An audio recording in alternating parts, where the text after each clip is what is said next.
මුන් ඒ ගෙනාවා වගේම බස්වල ඒ විදිහට ගෙවල් වලට ගෙනිහින් දාපල්ලා. ඒක වරේ වෙట్లా නෙයි. ඕක තමයි ඇත්ත. ඕක තමයි මුන්ගේ දේශපාලන න්‍යාය. ඕක මුන් ඒක බලාගෙන ඉන්න බැරි 2:50ට වැටුණු මේ කුහක 70 ඉතින් ඔය වගේ මීටින් arrange කරලා hi guys සොන්නදා සුපුරුදු පරිදි අපි ප්‍රෝග්‍රෑම් එකකින් හමු වෙනවා.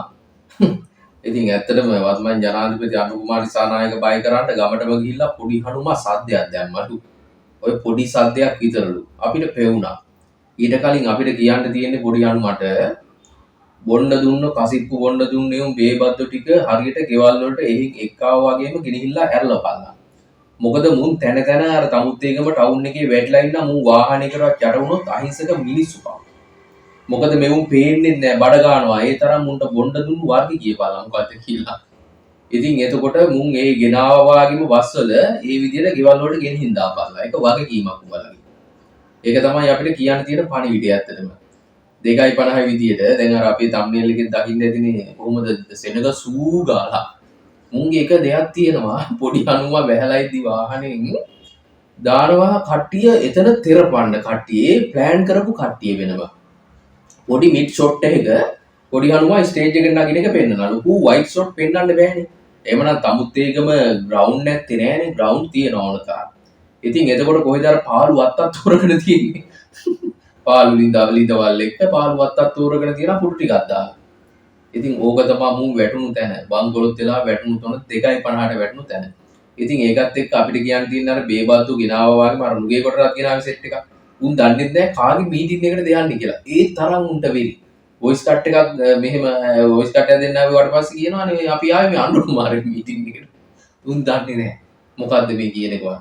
ඒ වාගේ තැනකට මුන් බංකොලොත් වෙලා පත් වෙලා ඉවරයි. ඇත්තම කතාව ඕක තමයි ඇත්ත. ඉතින් ඒකත් එක්ක ජනතාවට වෙන වෙන දේවල් ඉතින් කරලා පෙන්වන්න හදනවා. මේ විදිහට ජනාධිපතිතුමා මේ ගමටම ඇවිල්ලා මේ විදිහට අපි සද්දේ දාලා ගියේ. සද්දේ දාන්න මැද වචී ගිල් ඔය පැති වලින් තමයි කට්ටිය ඇදලා තියෙන්නේ. ඇදපු අර බස් එකේම තියෙන බස් වලට හේතු වෙලා සමහරෙවුන් වැටිලා නිදි. ඕක තමයි ඇත්ත. ඒක බොරුවක් නෙමෙයි ඔය thumbnail වල තියෙන අපි ෆොටෝස් හැමතැනම ෂෙයා වුණේ. උන් පාර මැද වැටිලා. ඒකයි මං කිව්වා අහිංසක මිනිස්සු පාරවල් වල යනවා බැරි වෙලා දැන් මෙහෙම හිතන්නේ නැහැ නේ මේ පාරවල් වැද මිනිස්සු නිදාගන්නේ කියලා. මුන්ට ඒ තරම්ම 100ක් නැහැ. මුන්ට හොඳට පොවලා ගෙනල්ලා දැන් අන්තිමේට වැඩේ කරගත්තට පස්සේ මුන් තැන තැන වැටලා නේද? ඕක තමයි ඇත්ත. ඕක තමයි මුන්ගේ දේශපාලන න්‍යාය. ඕක මුන්ගේ වැඩේ කරගත්තට පස්සේ කොහොමත් ඕක තමයි යථාර්ථය වෙන්නේ මිනිස්සුන්ට. හැබැයි වත්මන් ජනාධිපති අනුර කුමාර දිසානායක මුලින්ම කිව්වා මීටින් වලට කලින් මගේ මීටින් වලට කිසිම කෙනෙක් බීලා එන්න එපා. අපි බොණ්ඩ දෙන්නෙත් නෑ. අපිට එහෙම කරන්න සල්ලිත් නෑ. අපි ඒවා කරන්නෙත් නෑ. ඔය ටික කිව්වනේ පැහැදිලිවම මුළු රටටම ඇහෙන්න. හැබැයි කොහොමද සෙනගාවේ? තමන් වියදම් කරගෙන ආවසෙනද? දැන් මුන් බස් වල ගෙනල්ලා මුන් කසිප්පු බොණ්ඩ දීලා සේරම කරලා මිනිස්සු හැබැයි ගෙවල් වලටවත් ගෙනihin දාලා නෑ. ආවේ උන්ටත් හොඳ වැඩේ. මොකද ආවේ තාතක් පාතක් නැති බේබද්දුනේ ඇවිල්ලා තියෙන්නේ. ඉතින් ඔන්න ඕක තමයි ඇත්ත කතාව. ඉතින් මේකත් එක්ක සමහරුන්ට ඉතින් රිදෙනවා ඇති මේ දේවල් අහද්දි. හැබැයි ඇත්ත මේක. ඉතින් ඕක තමයි උන්ගේ න්‍යාය. රට බාරගත්තත් ඔය ටිකනේ කරන්නේ. ඉස්සරෝම වෙනවා මේ පෙට්ටි කඩිනුත් තේ බීලා යනවා. හැබැයි ඊට පස්සේ උන් තනතුරු තානාන්තරව ගත්තට පස්සේ ආයේ මුන් අල්ලන්න තියන් දකින්නත් නැහැ පෙට්ටි කඩත් නැහැ. ඕක තමයි ඇත්ත. ඉතින් ඕක අවුරුදු ගාණක් තිස්සේ රැවටුවා හැබැයි තවමත් රැවටෙන උන් ඉන්නවා. ඉතින් බොහොමයක් පිරිස් වර්තමාන ජනාධිපති අනුර කුමාර දිසානායකගේ වැඩපිළිවෙලට දැන් සහයෝගය දක්වමින් ඉදිරියට රට අරගෙන යනවා.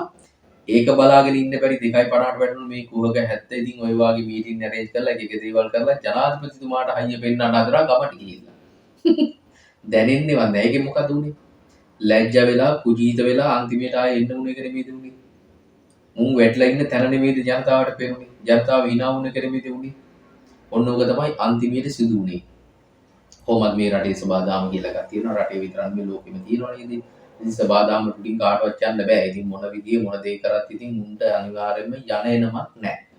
ඕක තමයි ඇත්ත කතාව. තව මාස කිහිපයකින් ඉතින් වැලිකඩ දොර ඇරලා තියෙනවා. කට්ටියට මැදුරට ගිහිල්ලා ඕවි පාරක් ගහගෙන මිරිස් කුඩ්ඩන්ට මේ වම්බොට්ටන්ට කටුකණේ උන්ට එක උන්ට ඉතින් එක දේවල් කරගෙන ඉන්න පුළුවන්. ඕක තමයි ඇත්ත කතාව. හේර ලියලා සිර් ලියලා අර ලියලා මේ ලියලා සේරම කොම ලියලා සේරම ඕක ඇතුලේ තමයි ඉතින් නවතැන්පල වෙන්නේ අන්තිමේට. ඕක තමයි ඇත්ත. එහෙනම් ඔබගේ අදහසත් අනිවාර්යෙන්ම කමෙන්ට් කරගෙන යන්න. ආදරෙන් ඉල්ලා සිටිනවා channel එක subscribe කරන්න කියලා. ජය ජය.